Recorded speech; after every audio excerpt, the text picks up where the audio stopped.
Percentage अभी तक रहा है, कितने प्रतिशत वोट कास्ट हुए हैं वो भी हम जान लेते हैं, क्योंकि सुबह 7 बजे से लगातार वोटिंग हो रही है। करीब 3 घंटे होने वाले हैं। वोटिंग परसेंटेज जो अभी तक रहा है पहले फेज के चुनाव के दौरान वो हम आपको बता रहे हैं। उत्तर प्रदेश में सुबह 9 बजे तक 12.22% मतदान हुआ है। बिहार की बात करें तो 9 बजे तक 9.23% वोटिंग यहां पर हुई है। राजस्थान में सुबह 9 बजे तक 10.67% मतदान हुआ है। छत्तीसगढ़ में लगभग 12% मतदान सुबह 9 बजे तक हुआ है। बस्तर में वोट कास्ट किए जा रहे हैं। असम में 11% मतदान सुबह 9 बजे तक हुआ है। तो 9 बजे तक का जो वोटिंग परसेंटेज है वो हम आपको बता रहे हैं। लेकिन जैसे जैसे दिन आगे बढ़ेगा, हालांकि धूप बहुत ज्यादा है और गर्मी की वजह से भी लोग बेहाल हो रहे हैं, लेकिन उसके बावजूद वोट कास्ट करने के लिए पहुंच रहे हैं, क्योंकि पहले मतदान फिर जलपान का संकल्प लिया है। बिहार में 9 बजे तक जो जितना मतदान हुआ है, वोटर टर्नआउट राजस्थान में 9 बजे तक लगभग 10.5% के आसपास का बताया जा रहा है।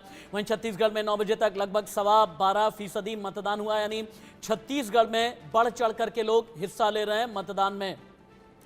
आगे बढ़ते हुए पश्चिम बंगाल में मतदान के दौरान हिंसा हो गई है। वोटिंग के दौरान पोलिंग बूथ पर पथराव किया गया।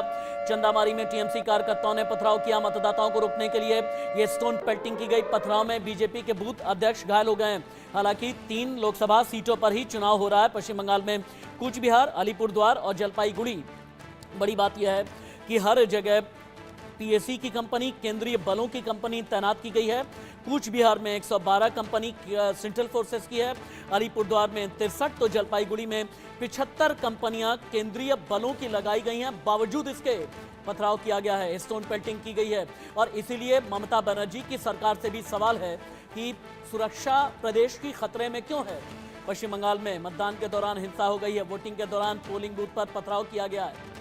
इससे पहले रामनवमी में शोभा यात्रा पर भी पथराव हुआ था और अब आज लोकतंत्र के महापर्व के दिन भी मतदान केंद्रों पर इस तरह का एक हॉट सीट का रुख कर लेते हैं। एक हॉट सीट का रुख कर लेते हैं। मोहम्मद असर लाइव हैं इस वक्त पश्चिमी उत्तर प्रदेश के मुजफ्फरनगर से, जहां से डॉक्टर संजीव बालियान 2014 से लगातार 10 साल से सांसद हैं, केंद्रीय मंत्री हैं। हरेंद्र मलिक और डॉक्टर संजीव बालियान का मुकाबला किस तरीके का देख रहे हैं आप मोहम्मद अफसर? और खासतौर से मैं समझना चाहूंगा मुजफ्फरनगर की जो जाट आबादी है, मुस्लिम वोट बैंक, इनके दिल दिमाग में क्या चल रहा है? और ठाकुरों की नाराजगी की जो एक बात सामने आई थी, आपकी रिपोर्ट क्या है?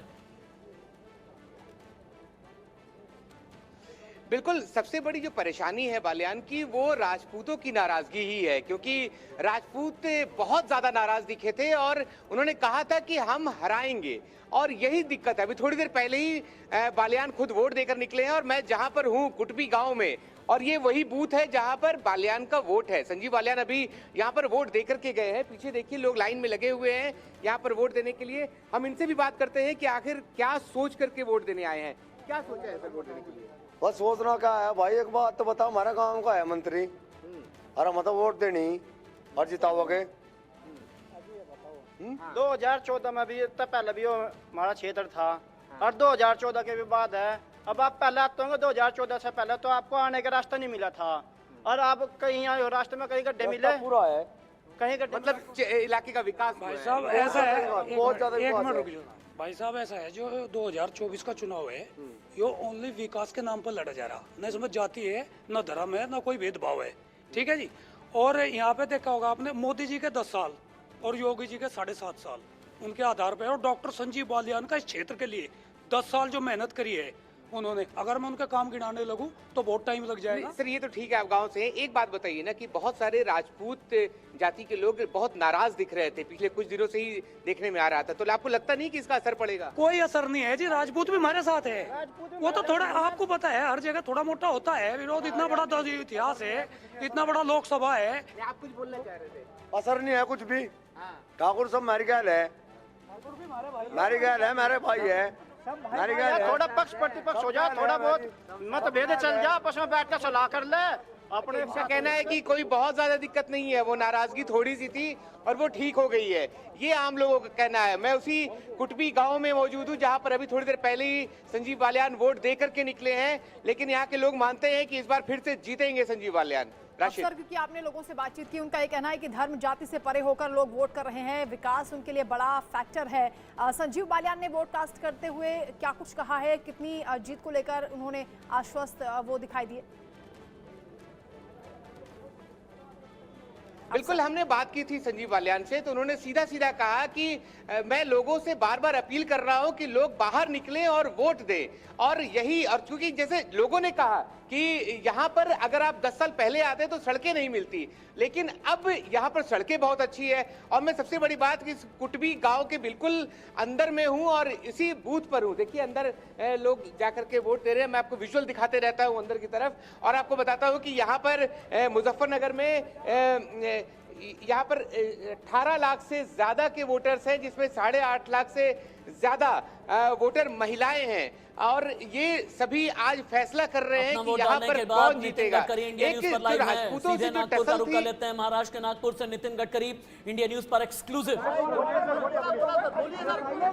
हमारे देश का लोकतंत्र का सबसे बड़ा उत्सव हम बड़े उत्साह के साथ मना रहे हैं, और मेरा विश्वास है कि हमारे पूरे देश के नागरिक, ये जो मतदान का अधिकार है ये उनका कर्तव्य भी है और एक प्रकार से एक जिम्मेदारी भी है, और देश के सभी लोग मतदान का अधिकार पूरी तरह से उसका उपयोग करेंगे।